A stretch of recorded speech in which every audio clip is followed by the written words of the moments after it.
Coming up in today's show. Education, indoctrination, there's so much gone wrong with this country. In my opinion, we're about to enter a period of serious economic decline and rapid economic decline. So we won't be able to recover from. The Irish will be gone. We'll be a tiny minority. We'll be down to about 20-30%. All these people in the Dáil are acting for Europe. And who's Europe acting for? Is it the UN? Is it the WEF? Is it all three? They do this in China and things like that. The property tax go up. They're not letting anyone build on their own land anymore. They're 15-minute cities, 10-minute towns. We control everything. they'll never figure out that they're creating countercultures as they're trying to push. Not all superheroes wear capes. Some wear wellies. Wellies.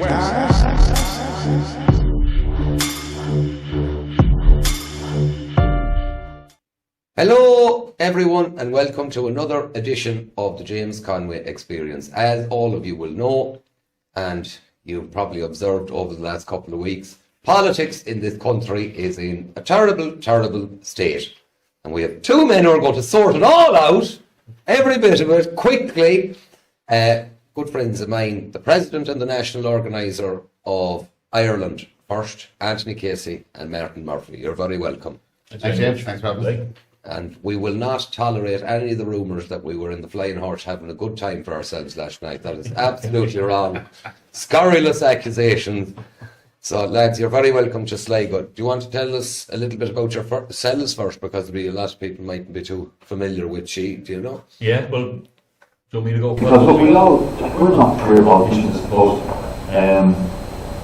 Everyone gave it their best shot first time round last year. We let the dust settle and we can kind of figure out where's where and what's the best way to do it. Mm-hmm. We're lucky, I suppose, in this country. I hate saying the word lucky, but we're seeing what's happening across the waters. They're a little bit ahead, say the likes of England, with what's going down the tracks. So I think instead of reacting to things, we can preempt them maybe a bit. Part of that, I think, is bringing back community and changing a narrative in this country. Part of that politics, part of that community, part of that's what you're doing here at the homesteading, part of that is what Shinadina are doing on the street patrols, part of that is politics and getting people on board who can help everyone, bringing it out. So basically that's how I've arrived here, as a father of three, very concerned with the crime rates.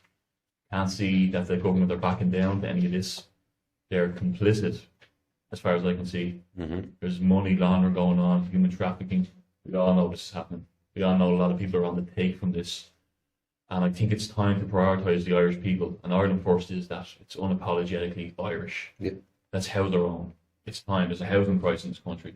Let's tackle everything that's gone wrong. Let's funnel the expertise across the movement. Are you in media? Roll into a media committee. Are you a doctor who's awake at what's going on? There's excess deaths in this country. There's no point saying there's not. Mm-hmm. Who are the doctors who are calling this out? Put them together. Put them in to an Ireland First committee and let them release things. Education, indoctrination, there's so much gone wrong with this country. And this is just an avenue, one avenue that will work to fix it.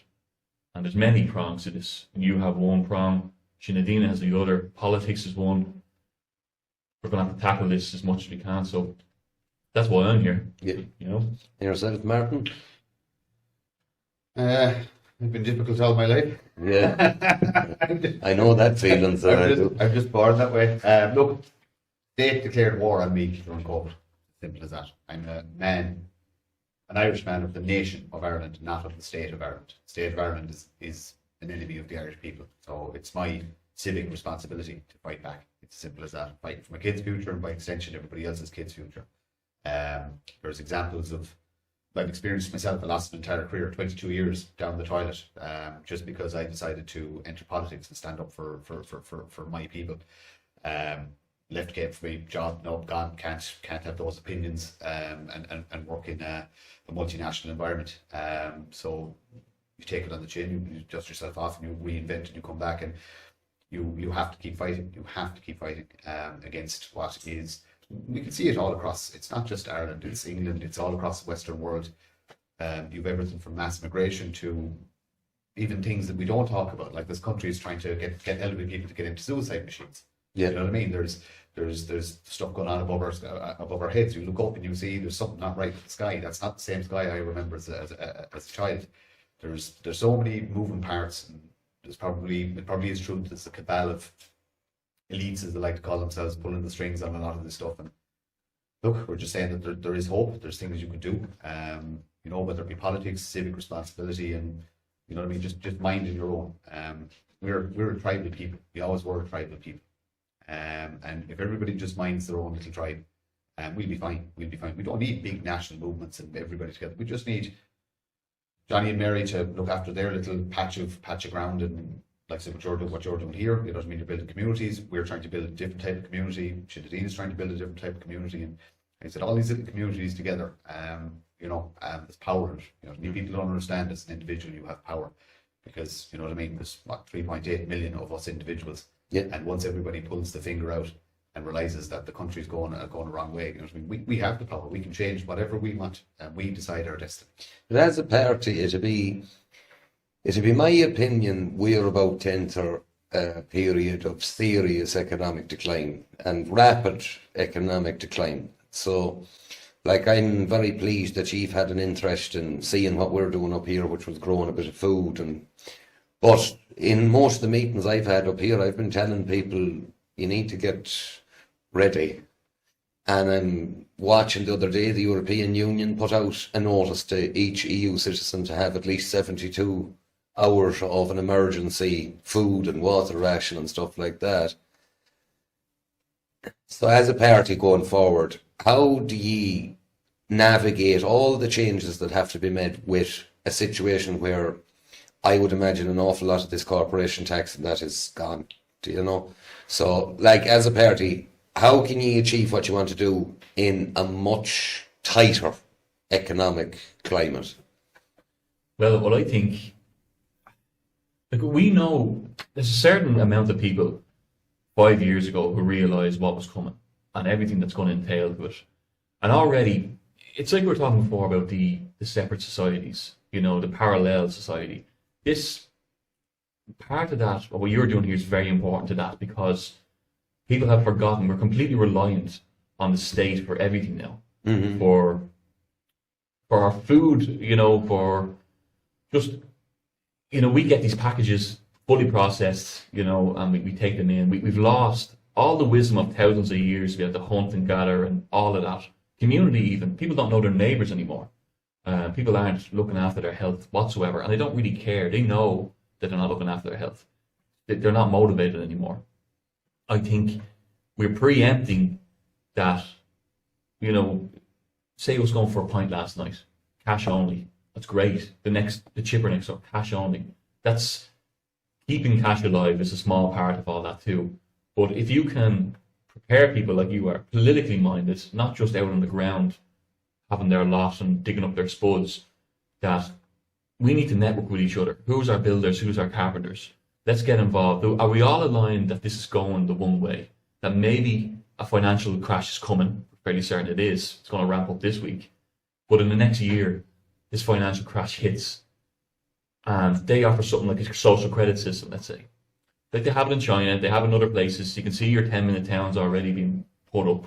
Carlo's not far from me, it's one of them. That you can say, no, we have our network. We are self-sustainable. We have our community. We're looking out for our own. We have our builders. We have our farmers. We have our butchers. We can cook for mass amount of people. We can hunt now. That's very community-based. But politics is community-based, you know, and their politics is enshrined in every part of our communities and our lifestyle. I think part of saying that we're going to talk about no matter what and not care what the image is, like, we need to stop getting sprayed from the sky, let's say, or we need to stop relying so heavily on big pharma to cure all ailments, or the state to feed us. I think I can't come up with all them policies myself, and Martin can't either. But the experts in the field who are wide awake to that agenda from the UN and know that that's coming down the line are in there, are funneled there. It's a vehicle to funnel everyone into and see what comes out of it. I think if people see that there's enough evidence that this is happening, then we have something to go on, and that will tie in with everything else that you're trying to do in preparation. See, I'll go back to it again, though. It is going to be a period where, you know, everything that was normal is over. And, like, I'm just going to say it, an awful lot of financial promises that have been made, they're not going to exist. There's a lot of people who think that after working a career, their pension is going to keep them alive. It won't. And That's why they're bringing in the suicide machines. yes, that's why the suicide machines. Then, yeah. But like, They've planned all this. So the reality is the world is changing, right? We don't have to reinvent the wheel. And we don't have to come up with unique solutions because there's already countries doing things. Argentina is a prime example of what you can do with a bit of bravery, a bit of madness as well. Like, you know, Javier Milei, I can never pronounce it. Javier, yeah. So he just basically went, okay, this is how much government costs. I'm taking 70% of that away. We don't need it. Goodbye. And they've ran a surplus for the first time in since the country's existence. I think, you know what I mean. Brutal decisions. Tons and tons and tons of civil servants no longer have employment. They have to be forced into the private sector. You know what I mean? Which they can do that or starve. It's as simple as that. You get people in the private sector, you increase your GDP. You know what I mean? With say your own national industry. You know what I mean? That you don't need to rely on foreign multinationals. This is the problem Ireland, the mistake Ireland made. Successive governments have sold out our country. You know what I mean? And we all know there was brown envelopes left, right, and centre for every single thing that happened in this country in the last 30 or 40 years. We're supposed to be. I suppose you need to go back to the start, right? What is Ireland? Ireland is a small little island, not geographically very big. Very, very sparse population in the grand scheme of things. There's not an awful lot of Irish people in it. We have some of the best agricultural land on the planet. We have some of the largest fishing waters on the planet. People don't realise our territorial waters go all the way to Iceland. So we have huge amounts of natural resources. We have agriculture, we have fisheries, and then there's pockets of gas, there's other unexplored resources around the. We could be an incredibly wealthy country if there was will, governmental will there to do it. But politicians, by their very nature, are happier to take the brown envelope and be successful themselves rather than promote a successful country. It's Kennedy who said, you know, it's not what you can do for your, not what your country can do for you, but what you can do for your country. That's supposed to be the social contract. Do you know what I mean? That's what we're supposed to, you know, we do our part. I work, I pay my taxes, not a burden on society. I help what I can. I've given to, you know, sports organisations and this, that, and the other. I've raised a good family. I kept up my end of the bargain. Successive governments haven't. So we need to change. And that's why politics, although it's necessary, there's two reasons for it. It isn't the only solution. What you're doing is part of the solution. What Sinn is doing is part of the solution. And loads of other small little organisations are all doing their little bit around the country. We're all tiny little cogs, all working together, you know, and eventually that's going to make a machine, you know what I mean? And it'll be a bit clunky at first, you know what I mean? But we figure out the gears and this, that, and the other. And everybody working together then will be a machine that will essentially hold the people who have destroyed us as a nation to account, and they are going to be held to account. In your opinions, it'd be my opinion that government needs to be significantly reduced. Absolutely. And you know, as far as I'm concerned, there is far too many TDs, and to be honest about it, there's too many ministries. What do you need government for? That's the question. Well, you see, government, in my, again, personal opinion, I don't believe you need it. That's my personal opinion. And you know, there'll be a lot of people mightn't be happy to hear it or that, but I personally think it allows those in society who society would have cast aside to function. You know? Yeah. Like governance really is just, it's kind of getting in the way of survival of the fittest to some degree. For me. Yeah. And the trouble, that's an anarchist view, do you know? And you can't, people aren't comfortable with that idea. But it's also a libertarian point of view. And if you talk about political ideals, libertarianism is the one that hasn't really ever been tried.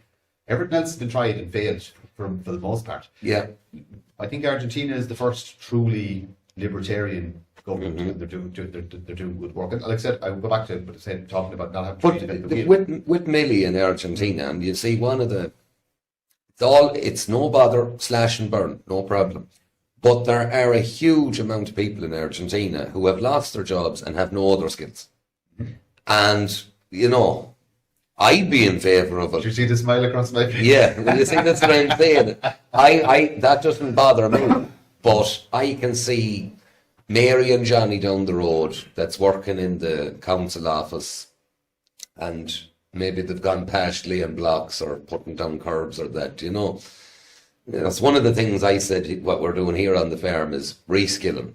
You know, when you have these open days, you've had people who've never held a shovel before that are planting a spud and stuff like that.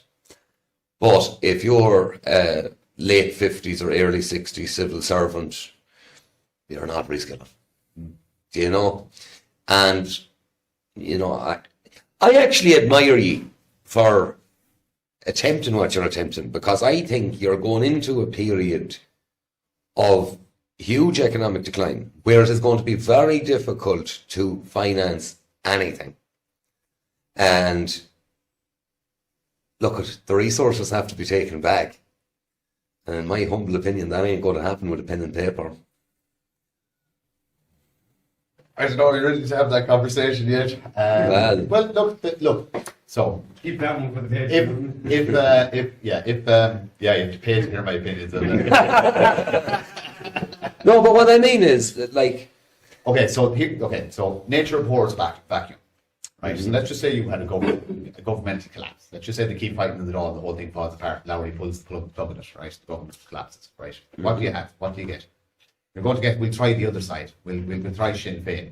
yeah, Right? And you'll have the lefties. And my personal belief, and I believe this with every fibre of my being, the country never survives that. We never get back. We never pull back from that left government. They will be the final nail in the coffin, and we will be done. And there'll be nothing. There'll be nothing left to save. Okay, so that's why the politics is important. If this government doesn't go to term, we have to have something to offer the people, to at least give them an option.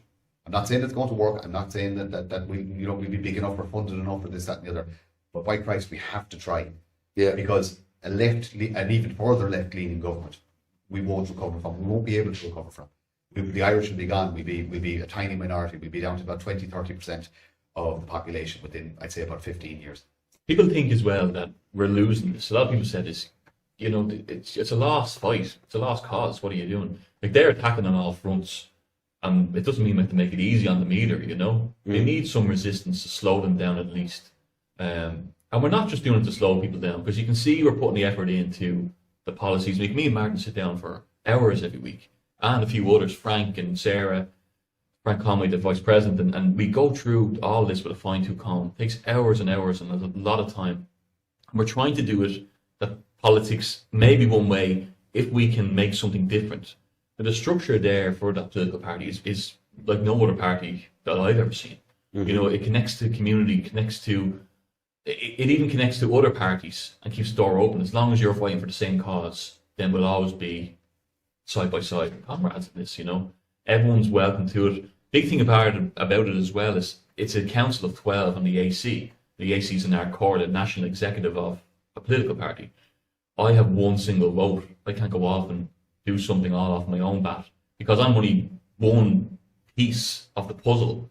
And so we all are just finding where we're best landed in our expertise. Sinn Féin is, people have given out and said, it's very confusing. You're in Sinn Féin and you're also in Ireland First. And, you know, it's, you know, why can't you be in the football club and the library?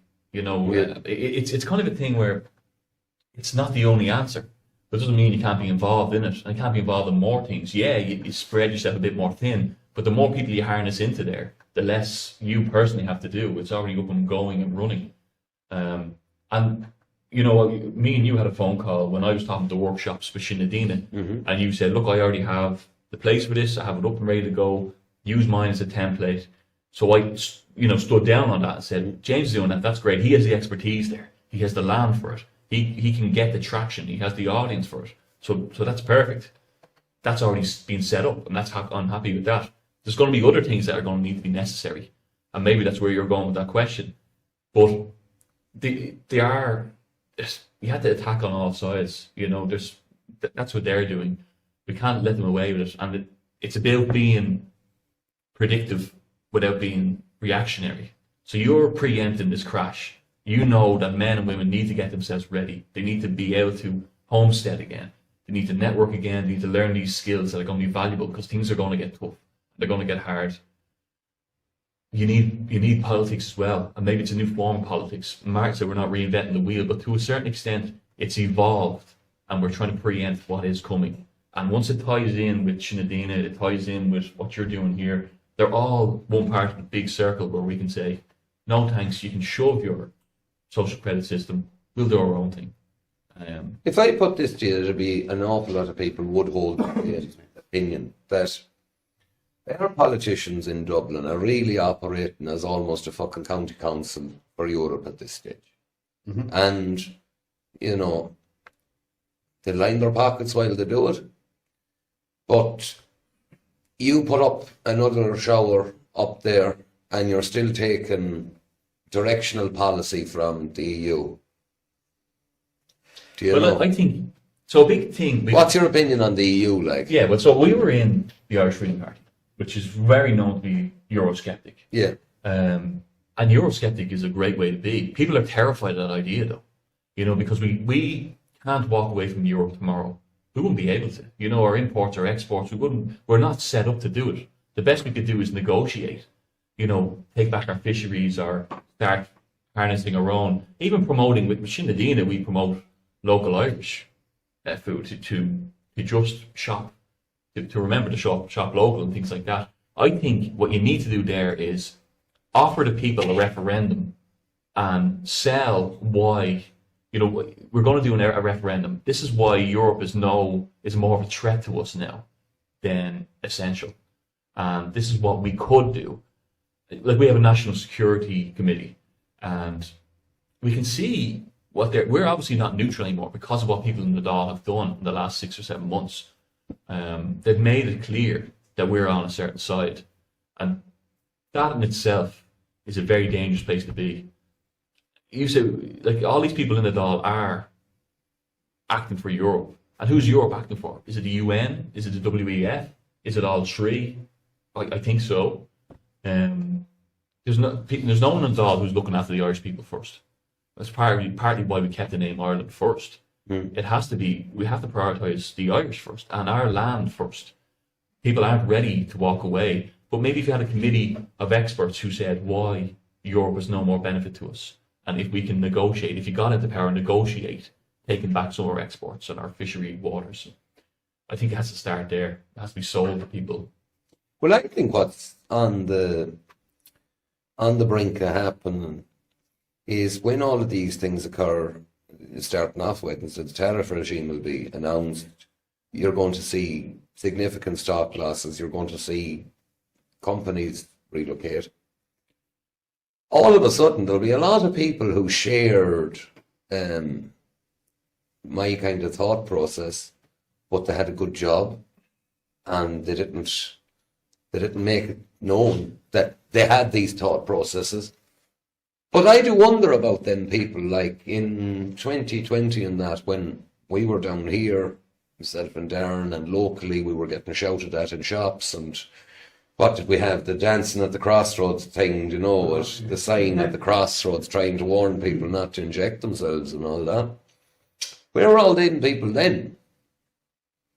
You know?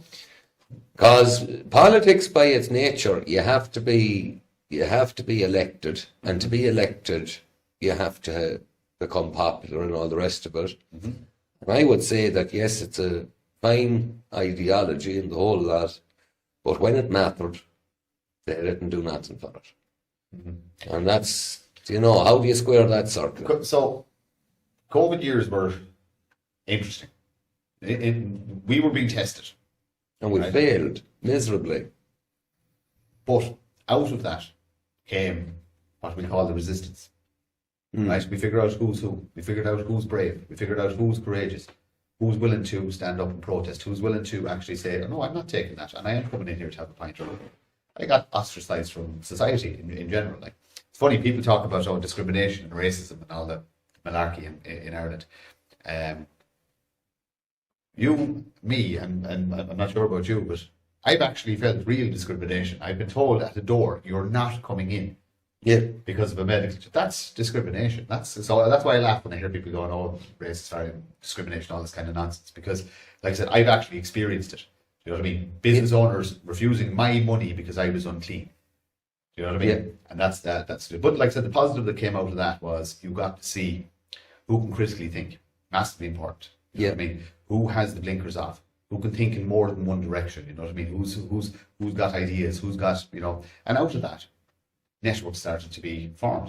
You know what I mean? And we all have a great network around the country now. People, allies, supporters. You know, there still isn't enough of us, but there's people sitting on the fence. You know what I mean? Yeah. That are slowly but surely putting their foot down on our side now because it's become too blatantly obvious. You know what I mean? They can see it around them. They can see the demographic change. They can see that their euro isn't going as far as it used to. They can see the price of everything going up. They can see they can't keep fuel in the car. They're worried about mortgage rates, and they will. The pendulum swung so far left. Right, it has to swing. Just because of physics, it has to swing all the way right, and we're going to have to go very, very right for a brief amount of time to undo the harm that has been done. And then it's why we're here too. Yeah, it'll settle back in the middle again. It's going to take time. It is going to take time. There's no point in saying that it isn't. I hear this all the time. We don't have time. We don't have time. Give me a better solution. Stand up. Put your face in a poster. Give me a better solution. I'll step out of your way. So if somebody comes to me with a better plan and a better solution, and sell it to me, then I go, yeah, no problem. I'm stepping away from politics and I'm going in behind you. But nobody's done that. Yeah. No, this man has stood up, and I said this from the start that I am 100% behind him because I trust him. I believe what he says. I know he doesn't want to be a career politician. I know he doesn't have any interest in money or status or any of that nonsense. Do you know what I mean? And there's a network of people like that we work with. It's the two requirements that I will put to any man that I'm going to work with: courage and humility. That's it. If you have courage, a little bit humble, we're going to get on fine, and we can do great things together. You know what I mean? And that's all people need: courage and humility. Part of it too is controlling the narrative, and that's what say this is. You know, and I spoke to, I think I messaged yourself about this a few months back. Mm-hmm. If Shinadine, I mentioned it a good bit because on the website we wanted to put together what narratives were honest and list it there because people are sick of the radio. Like it's so blatantly obvious that it's one way inclined. It has an agenda. It's pushing out. It's all about funding for diversity and pride and everything that they're getting funded for. Big Pharma, let's say, even, has a massive control, even of the schools. You need to re-control the narrative. We have possibly 5 years to do this. If we get a radio station off the ground, if we make our podcasts and the Irish Column Show, the James Conway thing, billboards of them across the country to let people know that there is an alternative narrative here. And if they build and they get more professional as they go, then we have a bigger audience. And people are starting to tweak it a bit. Like, there is cognitive dissonance. Like, that is a massive thing that's after happening. People are afraid to say, I made the wrong decision, because when COVID hit, it's a big psyop, obviously, and we failed massively, like you said. Ireland was one of the most complicit countries with taking that. And we fall for so much propaganda. It's unbelievable. A lot of people did. You can't necessarily blame the people who fell for it. You can blame people who were very nasty. There were people very nasty. But billions and billions went into that propaganda every day. That machine. It's the same as the climate scam. You know, you need a party that will stand up and be honest about these things. I can't see that in Ireland at the moment. If we manage to control the narratives and push out the right thing, we have a few years to do it and build it. Initially, when I went into this, and I said this to Martin, it was trying to capture Middle Ireland, you know. Sometimes you just have to be unapologetic with what's gone wrong and call it out as it is and get the right people, harness them to call it out. So I think the likes of this, what we're doing here tonight, that serves that purpose, and they'll just build and build and build. You can see it yourself, your followership going up or whatever it is. The Irish Column getting more views every single week. More shows will come. Radio station will come. We have to control the narrative. But is there a purpose to tell them the truth? And the truth is, you are not going to be as well off as you were. And, I'm looking at no politician, left, middle or right, is telling people that, is telling them, listen, the days of ample money are gone. They're over. Like, the next thing that's coming is AI. And AI is not going to, it's not going to bother me bringing a bag of nuts out to the sheep. Mm-hmm. But if you're a white-collar worker in some kind of bureaucracy job or that, you're gone. Yeah. So absolutely no politician is saying to the people, oh, and by the way, this is what's coming next. Well, we know what's coming next is urbanization. They do this in China and things like that. The property tax go up. They're not letting anyone build on their own land anymore. They're 15-minute cities, 10-minute towns. We control everything. They need lesser people in the world to do that. Part of that is part of the agenda too. But I think, like, preempting what's coming, Klaus Schwab says it, you'll own nothing and be happy. Yeah. That's signed in to the EU and the UN. That's 2030. They call it the UN Sustainability Goals. Well, we know what it is. Yeah. This goes back even, it's a biblical fight. I really do think it is. It's the Matthew principle from Matthew in the New Testament. Those who have everything more will be given, and for those who have nothing more, everything will be taken away. Yeah. It's been written a long time. Orwell wrote about it. We know what's coming. And just look at China. Surveillance state completely. Yeah. Social credit system. It's there. Look at, is it Birmingham or Oxford? They already have this 15-minute city there. You go to George's Quay in Dublin. It's written there. There's a website for it. Go on to the county council in Tralee, Carlow Town, Ennis. They're 10-minute towns. You'll find it on their council website. Yeah. Like, it's coming fast, and you're raving lunatic saying it, and then you say, well, that's the website. That's the official council website there. So you take a look at it and ask me. I had a conversation with someone yesterday who said, you need to stop talking about the spraying in the skies. That's fucking, that's crazy. It's like, it's geoengineering, and it's not being hidden by them. They're talking about what they're doing. Yeah. So why can't you see it? You're defending them, even though they're coming out and saying it. What is, I hate saying it or that, is one of the most significant problems in the country that there's a substantial amount of the population are just stupid. Yeah. And I'm not being bad saying that. But again, that's by design. So this is the best thing and the worst thing that ever happened to people. Yes. I have all the information on the planet at my fingertips. What do people do with it? They play fucking bubble squash or whatever those silly games are. Do you know what I mean? That there's no excuse for not knowing anything now. None whatsoever. You just have to use the right browser. But it's at your fingertips. Every single bit of knowledge. And people don't use it. Some of them don't want to use it. That's it. The education system is designed to, and you have to understand, our education system is just a copy of a model of the the British imperial education system. You know what I mean? That's all it is. It's just literally a copy. We've as people, we've rarely come up with much from a government point of view that's actually our own. We just basically kind of changed the flag. You know what I mean? Yeah. We got independence, and that's it. And we moseyed on. That system is there's various different thought processes, and where that's Dock City, London, and all that kind of thing. But that system doesn't work. You know what I mean? It doesn't work. So you have to start with the youngsters. I was telling you, you've great following with the 15 to 17-year-olds. You know what I mean? If we get into their heads now, you know what I mean? And growing spuds is cool.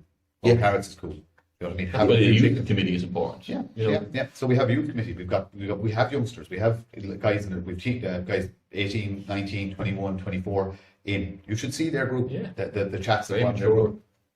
The best. Do you know what we have to do? We have to keep them in the country. I'm delighted there because there's 4 lads that might not go to Australia or Canada. Yeah. Do you know what I mean? If we can keep them engaged and keep giving them responsibility, giving them jobs, giving them tasks to do, make them feel part of something, then they won't go. They'll have a reason to stay. There's the whole thing about cool. What's cool is not mainstream. Never was. So, it was the counterculture to what was mainstream. So at the moment, you have a society that says, it's okay to be a fat sack of shite. That's okay. And you have a society that says, if you want to dye your hair blue and go around with a ring sticking out of your nose, that's okay.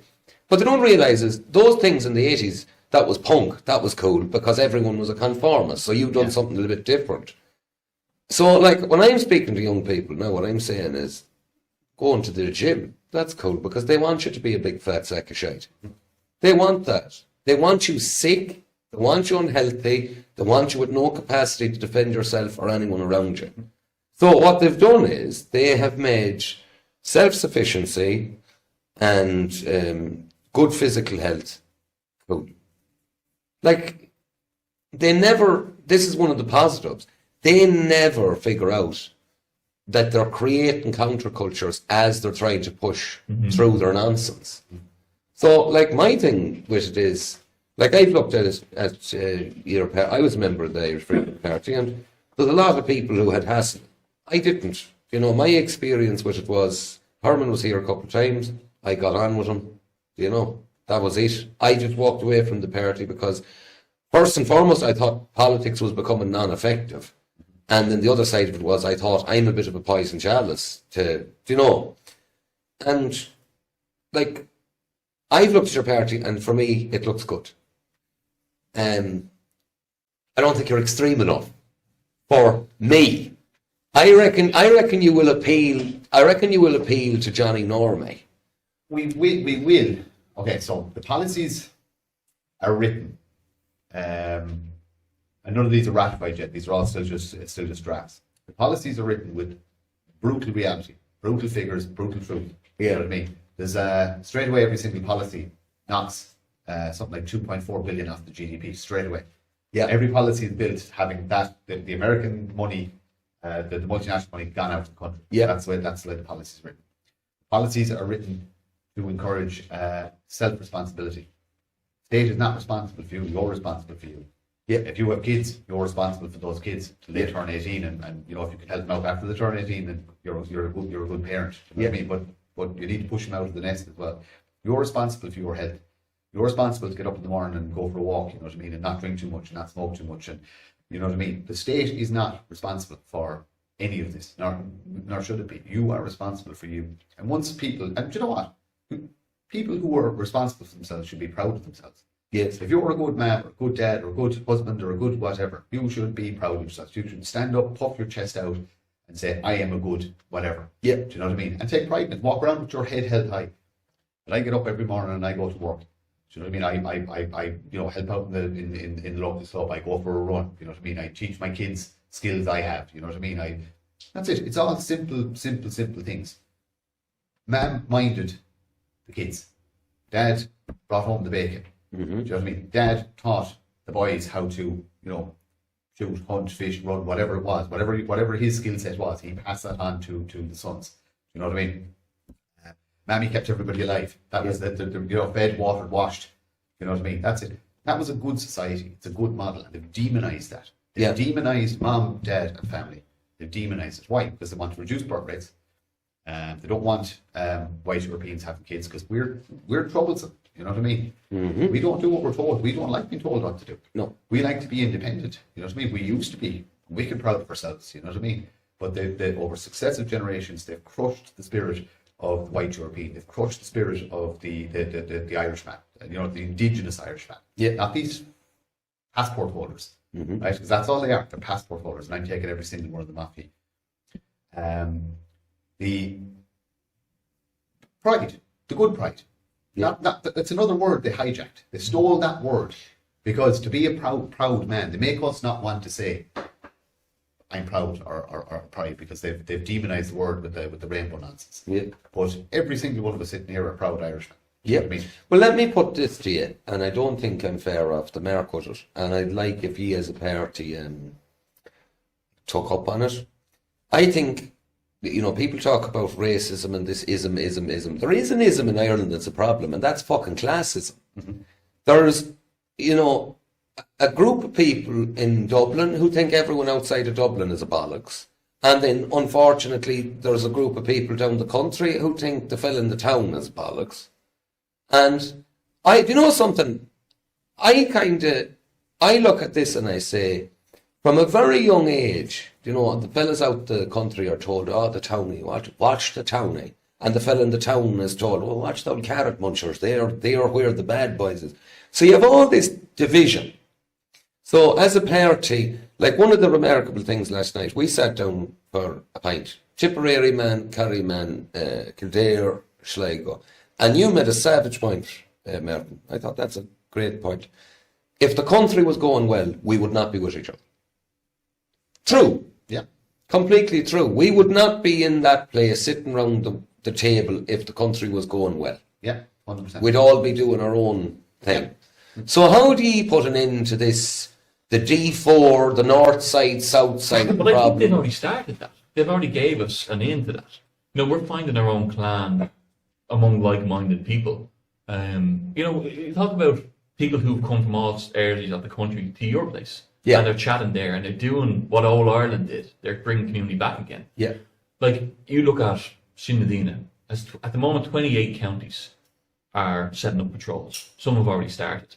So they're people, they're mixing again, they're going out there walking, some are starting their watches and taking their steps into account. It's a healthy thing too. Yeah. But they're also there creating awareness. What are they doing there? They're approachable. If this person is getting harassed or if this person is getting left out of society, then they'll walk them down that street at night, or they'll drop by their house and check in on them. They're approachable. But with that, they do meetups for all communities to come together and do a hike together in the Midlands, let's say. Yeah. You're finding your clan among everyone. Doesn't matter if you're from D4 or if you're from Tipperary or all that's gone. You're like-minded like me. You didn't take the jab either. You can see what's happening. Now we're mixing. Mm-hmm. I think a big part of it is that. Like, we're all mixing, but we're all there because we all more or less agree with the same thing. Like, people said the same to me, what you said there, that maybe you're not extreme enough for me. It's a fine line to draw there. And I would say, as a party, we haven't really released any statements. You haven't seen us really speaking on matters too much yet. Mm-hmm. And we're still grinding up. We're taking in all the feedback of everybody. We know what has to be done, what policies, what core values need to be happening. So it's Indigenous Irish people first. And we'll make no apologies. And this is why I went back earlier and I said, you know, I'm not reaching out to Middle Ireland anymore. You know, they can come to us, but we can try and control the narrative with a media committee. Let them see what we can put out there. Let the experts say it. Don't let me talk about blood clots. I don't know. I have nothing in the field there. Yeah. You know, let the experts say it on behalf of Ireland first. I'm a doctor 30 years. I lost my practice over this. Plenty of them in this country. So I think, like, sometimes we have to forget about our clan will gather, and they are gathering. They're gathering here. They're gathering in 28 counties at the moment. So I think we have 5 years. Like, people say we need to do this now, but it's coming together. There is great hope out there. And this is why I think this will work very well. And it'll tie into Shinadina, it'll tie into here. It'll all be lockstep in with each other. Like, we went to that pub last night and played a few game cards, had a few pints of Guinness, sang some ballad songs, some Irish songs, you know, got the guitar out. That's old Ireland too. You know, a few pints of playing and a bit of a sing-along of songs of old, you know. I think we need to promote that. Promote the Irish language, promote the Irish culture, festivals. You're doing them here. Yep. Tom McDonald, in fairness, is part of Ireland First now. He's launching festivals around Kildare. Also, what they're doing is he's helping people out. He's getting funding in and he's building extensions on people's houses who have special needs, kids who are on waiting lists. All of that is helping your own. And I think people are going to gravitate towards it. Like you said before, they're only lads out digging spuds, sharing it with each other. Yeah. They're hardly that bad. You know, the optics are changing and our clan is following. But we need to say, sorry, you know, the Irish are being left aside here. People are coming in, they're getting medical cards. They don't have to pay tax. They get ARP systems.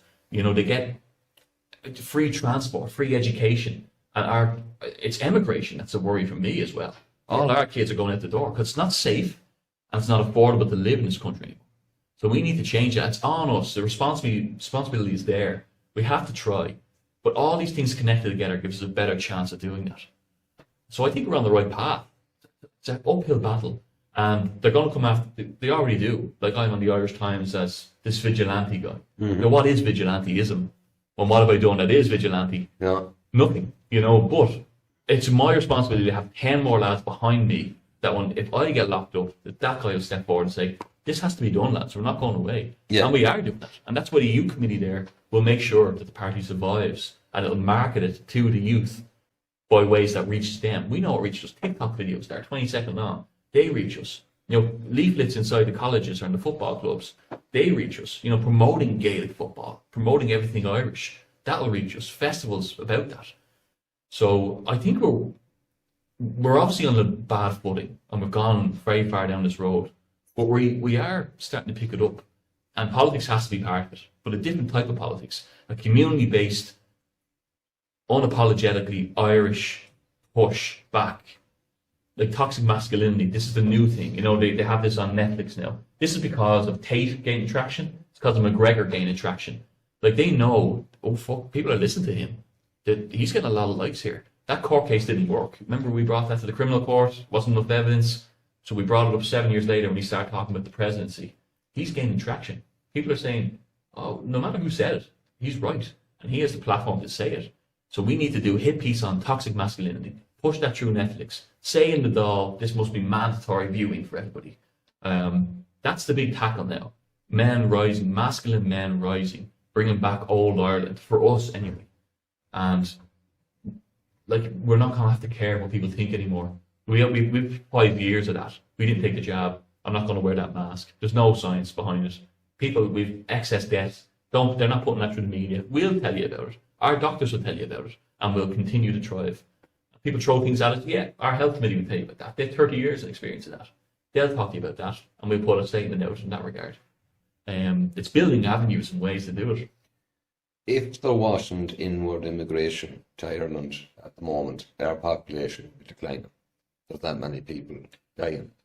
So as a party, you know, So the policy, one of the first things has to be, yeah, the policy is, and again, you look at what other countries are doing to fix this problem. You look at Japan, major problem with aging populations, lower work control. You look at Hungary, and you look at the incentives that have been put in place. Hungary is an interesting one because they put a great tax incentive in place to encourage people to have bigger families. But who's going to take advantage of it?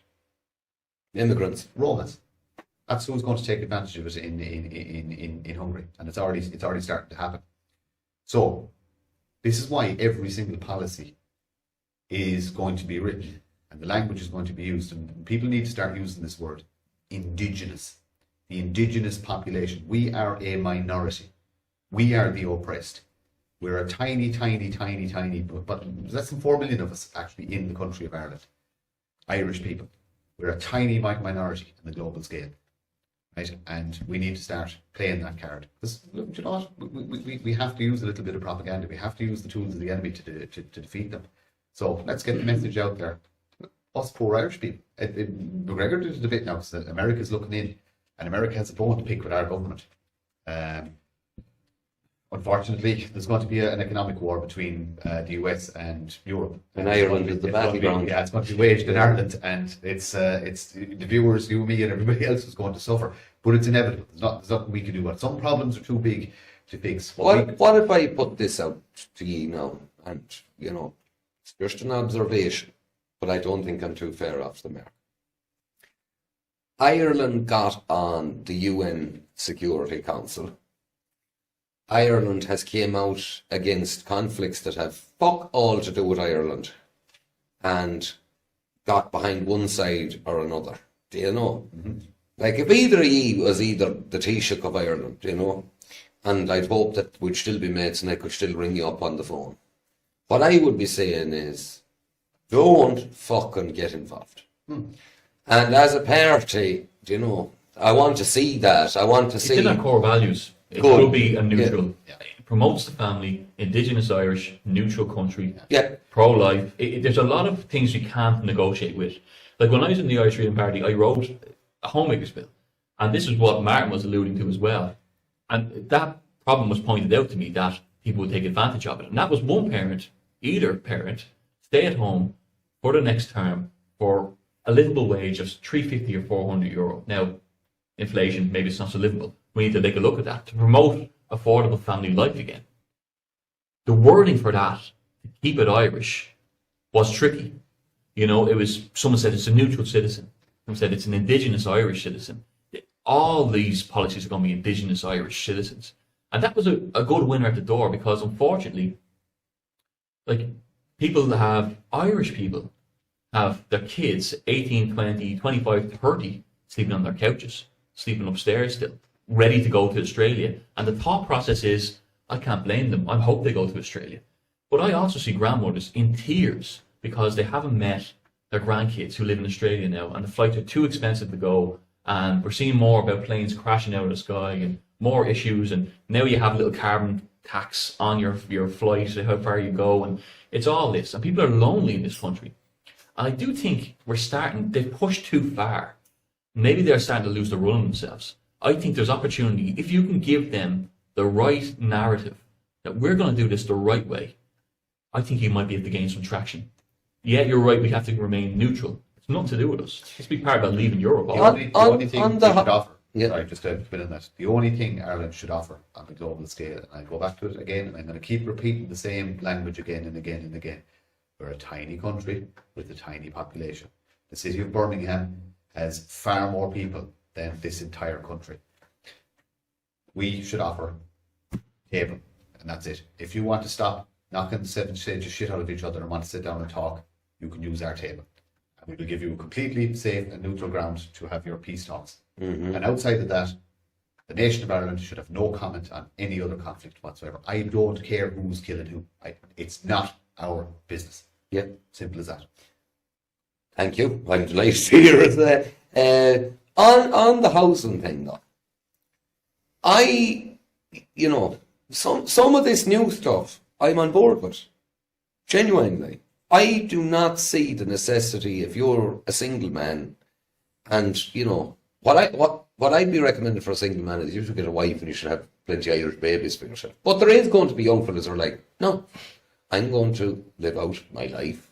I'm going to be not answering to anyone but myself. And what I'd be saying is the notion for that single man to be saving up to get a mortgage to buy a 3-bedroom house is fucking ridiculous. He would be quite happy in a smaller unit that is easier ran, easier paid, and all the rest of it. So, when I'm talking to younger people, what I'm saying to them is, don't get onto the rent model or the mortgage model. What you do is you get a small unit for yourself on your own piece of land and try and get off grid. That's what I'm recommending to them.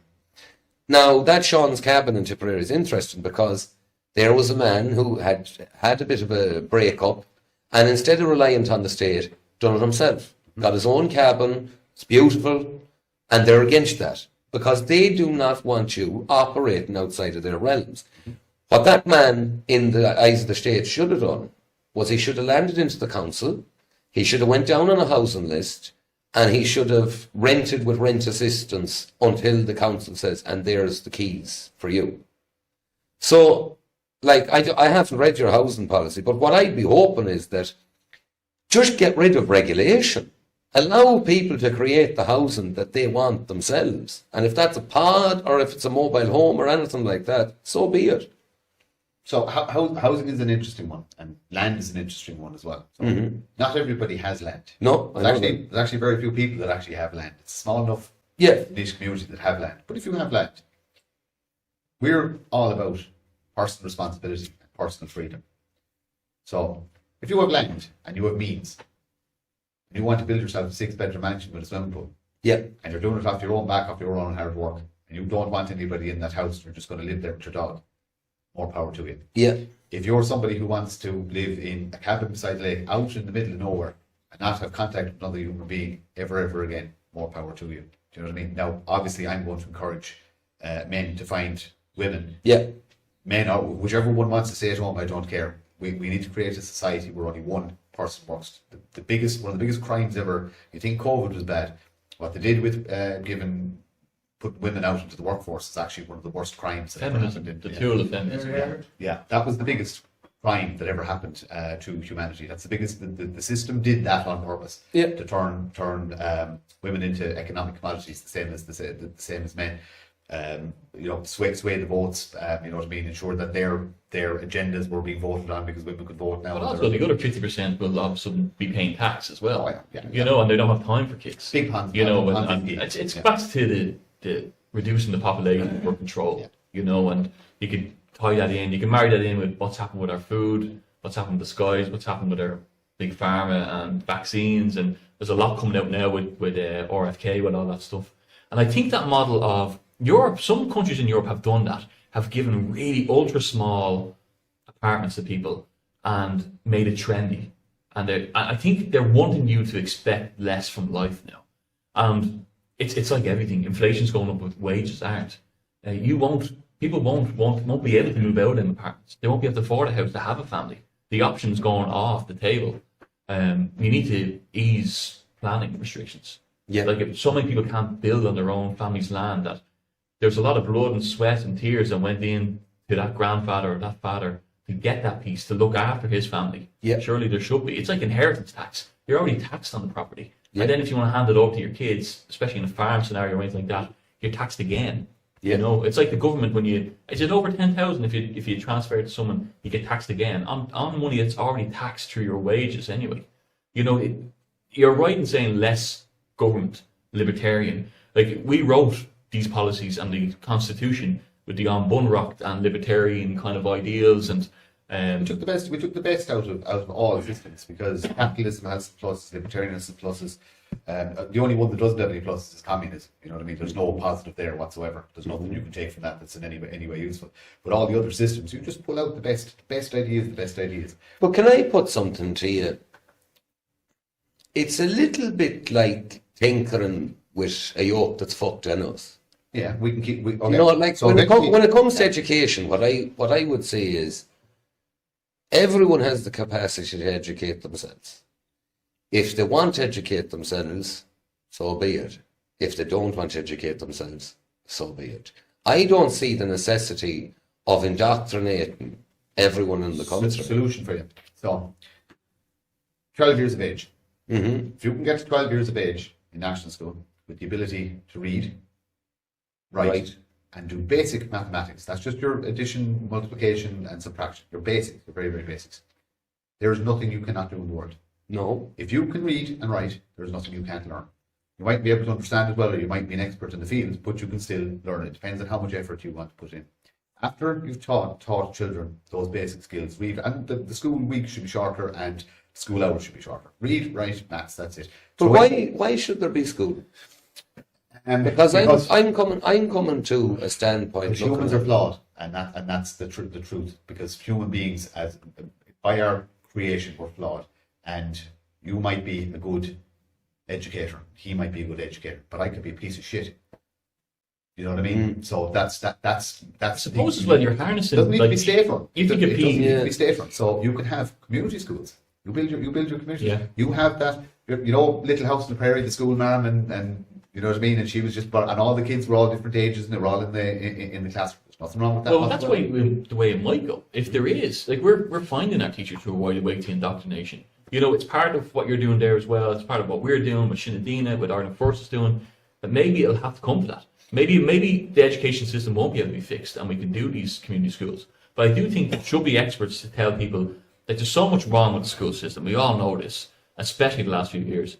But physical education, it's no, like, they don't get taught about nutrition whatsoever. You know, something to keep your mind healthy and your brain healthy, your body healthy. You don't know anything about what you're putting into your food. You know, all the food now is all halal. It's all gone completely the wrong way. They're just virtue signaling. The teachers now are coming out of college completely indoctrinated in one way. There's no critical thinking encouraged at all. You have to do projects. Like I was going to enroll in a political course last year because I wanted to be well able for what I was about to take on. And I saw the curriculum. I couldn't do it. You have to write completely pro pride. Why would that be there? But you had to be completely pro about the climate catastrophe. You couldn't have your own opinion, even to that end. You can see all across the country right now, in secondary schools and in colleges, they have the UN sustainability goals. My son was taught to draw them. Pick your favourite one and draw it last month. And they do it every month. Instead of soccer now, they have soccer against racism. That's what they're bringing into the schools. It's all completely shredded. It goes back as far as there is an attack on Christianity, morals, traditional people.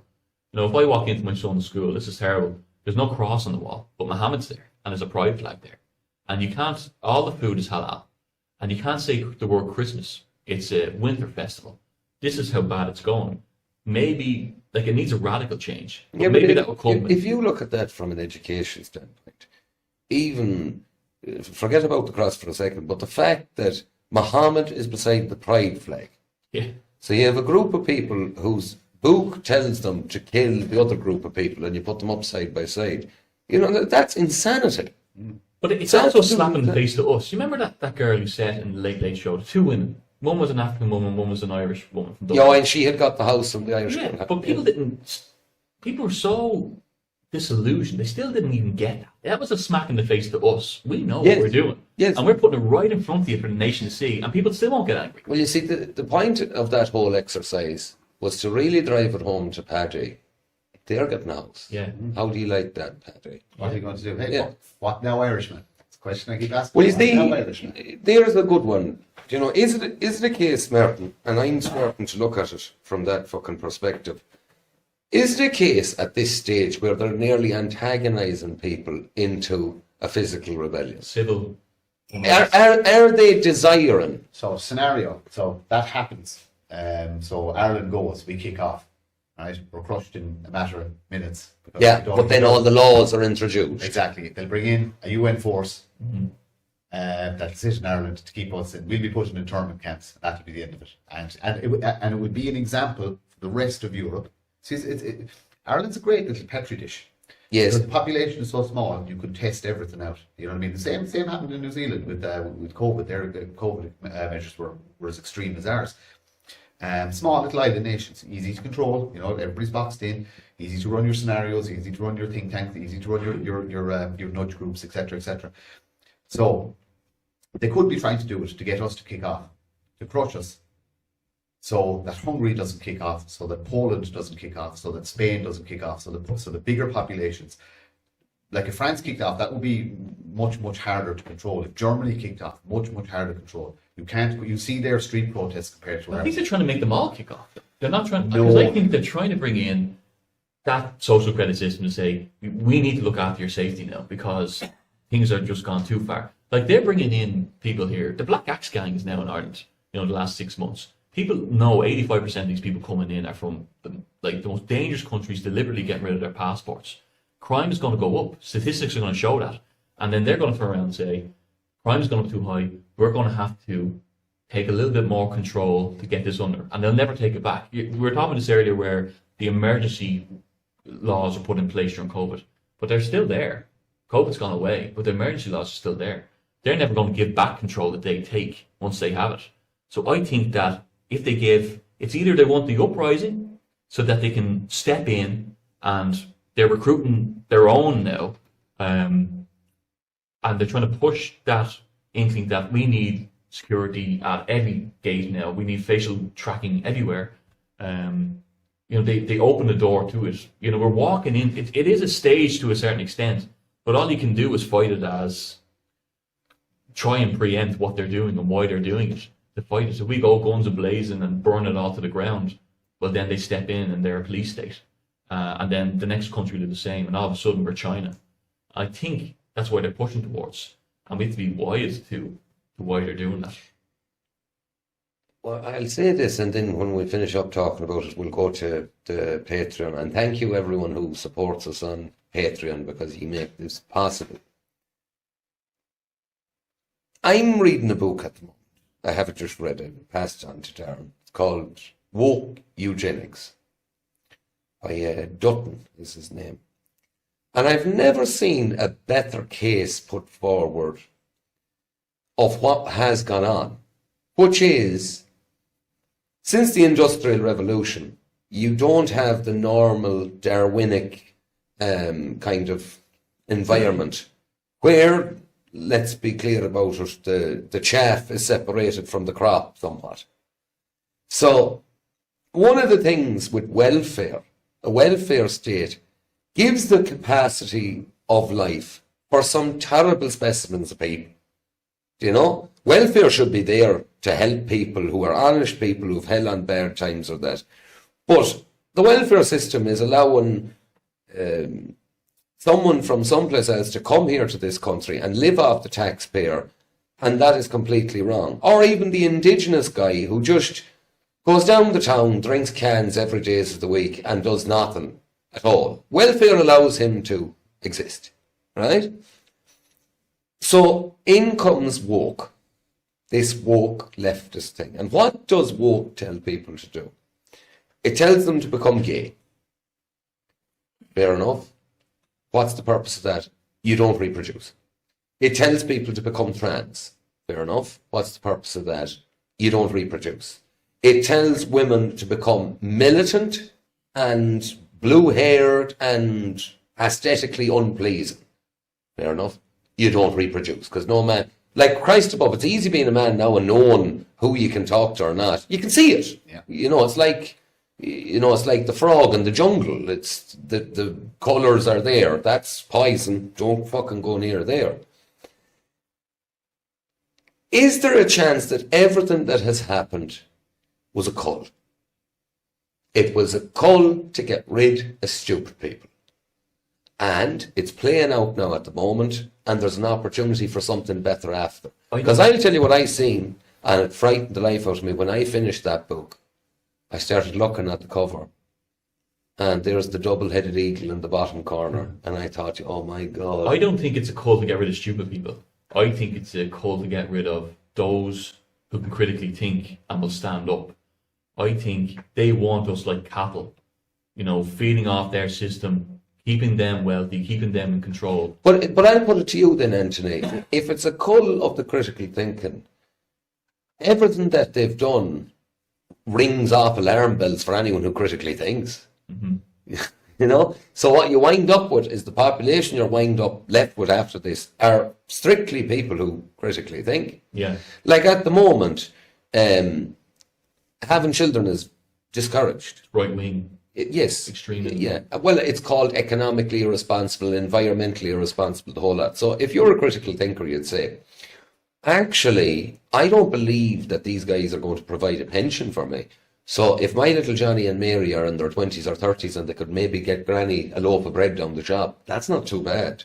So I'm going to have these kids, Everything that they are doing to a critical thinker, like I look at it and I say, if I do the rank opposite of what you're telling me to do, I'm going to be pretty okay.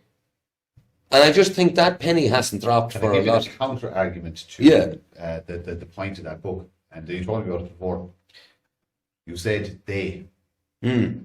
So Darwinism is natural. There's no they. You know what I mean? Whereas we're saying there's a they. It's by design. It's other humans. Well, you see, that's where eugenics comes into it, because eugenics is not natural. Yeah. Eugenics, the whole thing with eugenics is you pick the circumstances for these things to happen. Yeah. Do you know? And that's why when he titled it, he didn't say woke Darwinism, because he knows it's not natural. So who is pushing the narrative on this one?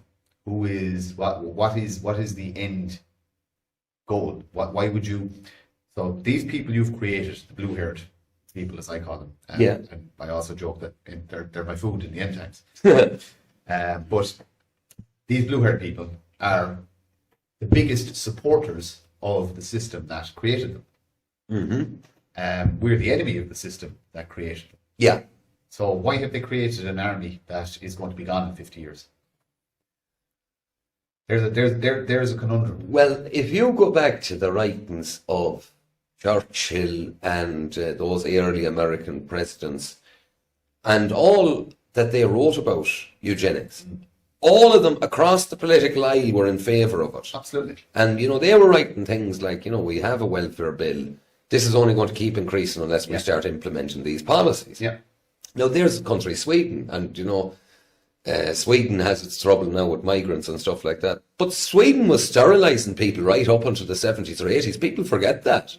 They were sterilising their own population. If you were a serious criminal, if you were a little bit autistic, whatever it was, you were sterilised. Yeah. So they were implementing eugenics. Why have they done it? Well, are they not just carrying on what the so-called elite of the early 1900s had outlined? They talk about the Holocaust in Germany, and everyone talks about the Jewish people. Talk about the Belgians. Yeah, but what nobody talks about are the disabled. Nobody talks about the homosexual. Nobody talks about the Roma gypsy. Nobody talks about all any deviant or anything that didn't fit in the box. Yes. Yeah. Nobody talks about that. But there was even in the early Americas, there was and this is well after slavery, but they still believed that there was subspecies of humans. Yes. You know what I mean? That the African was not the same as the European man. There were subspecies. They weren't as bright. They were a little bit, you know, a few hundred, 1,000 years behind us. They were, you know, thicker cranial skulls, smaller brains, all this kind of, and that went through politics all around the world. How though? We're meant to come from an animal, right? And I'm a farmer. I'm familiar with animals. Yeah. And out there are many species. There are sheep. Yeah. There are cattle. But there are breeds of cattle. And there are breeds of sheep. Yeah. And each of them have unique traits. Yeah. Some are friendlier. Some grow bigger. Some are easier fed. But of course that doesn't happen in humans. Of course it does. And on that note, we'll head to Patreon. So we'll get into the good stuff, because that's the conversation I want to have with the lads. So lads, thanks very much for coming. The Irish column, every week it's on. Every Sunday night, yeah. Every Sunday night, the Irish column.